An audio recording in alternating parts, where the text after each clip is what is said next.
Okay, in this video we're checking out the Tomoquads Raptor3.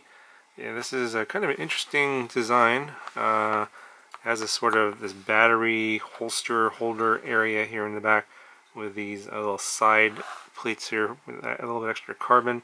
It is adjustable, as you can see, with these extra little holes here. I'll show you that a little bit more. But yeah, it's a very interesting design, especially if you're looking for a little bit more protection for your battery. And also, it just also does kind of limit the size of the batteries that you can use here, and I'll go over all those dimensions as well. Anyway, so just a quick look at the frame here. You can see it's a, sort of an H-style design. You have basically the motors further apart in the width direction, and the front to back is a little bit closer. I'll give you all those here in a second as well. In terms of the carbon, you have a 3mm bottom plate. The two side plates here are 2mm, and then these additional side plates are 1.5mm for the battery holder area. This little brace here in the back, which is an optional piece, is it's 2mm, and I think that he's including this if you're one of the first people to order this. And I think it's maybe the first 25 or 50, I forget. You have a bunch of 3D printed parts, arm bumpers here, of course, and you have a little antenna holder here in the back. It goes on this little standoff here for your, in my case I have an XM Plus receiver. And then you have this little camera cage area in the front here for protection. Runs all the way to the bottom here. And there's two different sizes he sent along. I think there's a bigger one for the Turtle. This one happens to be the Split Mini. Of course, you have the dual stack mount system here. These are the M3's little sliding mounting system here, so you can have just different size boards and you can slide these back and forth. So this is meant for Split Mini version 1, version 2, or the CADX Turtle. I happen to have an extra Split Mini V2, so I just use that here. And yeah, I'm not actually, the parts here are, well, they're kind of experimental parts and you can't actually buy them anywhere. So I'm going to put a list of parts in the description that are actually things you can actually buy. That will be something that will be pretty close to the way this will perform. Well, this motor here is experimental, but they do have a different version now. This is the EMAX 1306B motor, you know, obviously the T-mount prop system, and this one is 4500 kV. And I think I know the reason why they went to 4500 kV or 4000 kV on the production version versus 4500 kV. Yeah, you're going to get more power on the 4500 kV, more obviously more top end, because it's going to have more RPMs on 4S. But I think you're going to have really short flight times. So I think that's why they went to 4000 kV. I'm pretty sure you're going to have pretty similar performance at 4000 kV. It'll be just as lively as on 4500 kV, but I think you'll have a better battery life on that motor. So I'll put a link to that motor. I know that motor is out now, but this motor that I used here, the 4500 kV, you can't buy it anywhere. And then some of these stack parts here are also experimental. You can't buy those anywhere either. So I'll put some other parts down below that I'll give you a similar build. Obviously, the Split Mini V2 is something you can still buy, but I would recommend getting the Turtle V2 or the Split Mini V2, not the Split Mini V1. This is the V1 that's in here.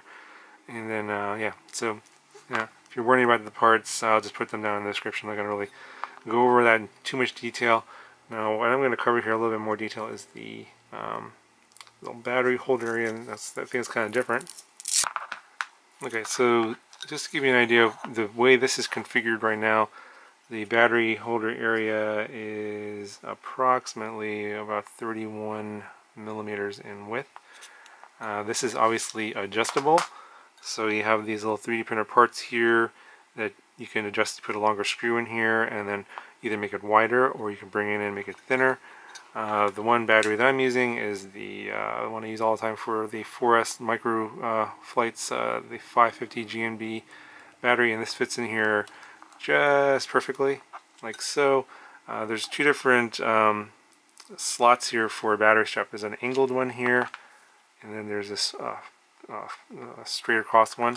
So I happen to use the angled one, so the battery you saw, it was angled up a little bit like this.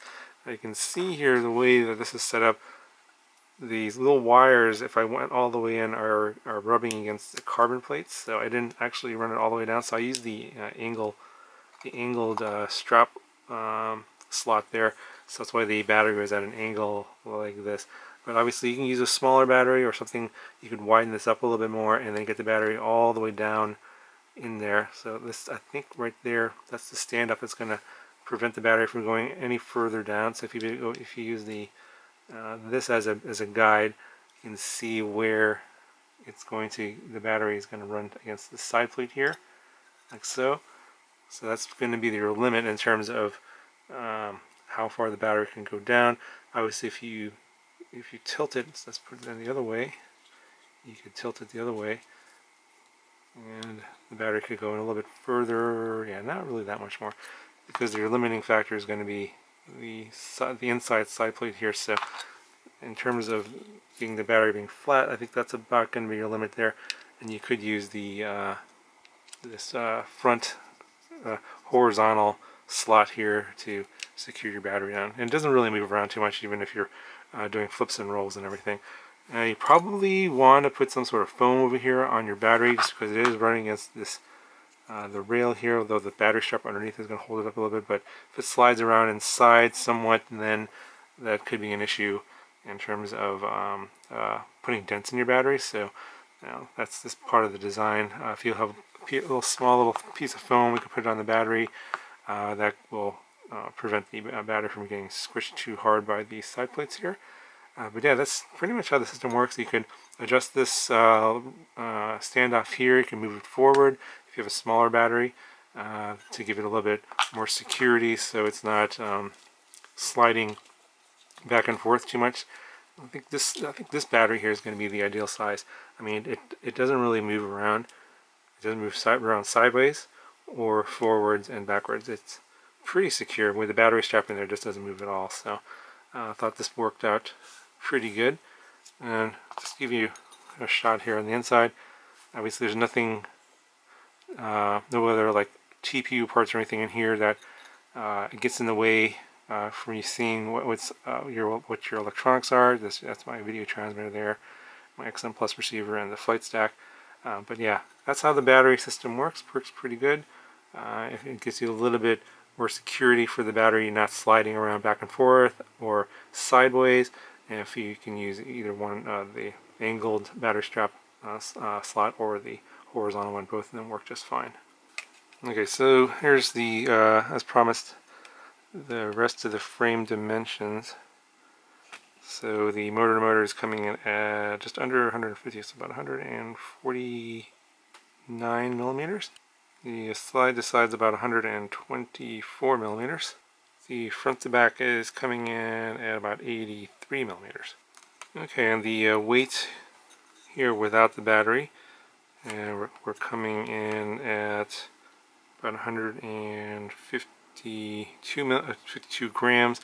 And then I'll put a picture up here of the bare frame weight without any electronics. I think it was like around 50 or 55 grams, somewhere in there. So about 100 grams on electronics, motors, camera, all that other stuff is the extra weight of this. And the weight with the 550 GMB, we're coming at 223. So if you're looking for a 3-inch micro for this kind of setup here, under 250 grams, this is probably something that will fit your needs. Anyway, so overall pretty nice frame. Obviously, if you're going for some little micro HD setup, no props in view, split mini V2, turtle V2, something like that, dual stack mount system here, this is going to be a pretty nice frame for you to check out. And then it's really an interesting design here for holding the battery in place. If you guys are concerned about protecting your battery a little bit more, then this frame is something you want to check out. Obviously, it adds a little more weight. You know, I know people are going to comment on that. It's going to be heavier, but you know, it's a trade-off, right? So if you want added protection or something, you have to use something to protect things, and that usually comes with extra weight. So obviously, if you want to go for ultralight, less weight, you're gonna, you know, give your electronics or something a little bit more exposure. Something's going to be, you know, not as well protected. And that's the trade-off you have to make if you want more protection, more weight, less protection, less weight. So that's sort of the game you have to play with these micros. And I know that there's going to be a lot of comments about that, but that's reality. If you guys think that you can get the same amount of protection for significantly less weight, I would love to hear those solutions. Please be as detailed as possible in the comments below. Anyway, I hope this video was helpful. Go ahead and I'll leave you with the flight footage of this, and I'll talk to you guys in the next video.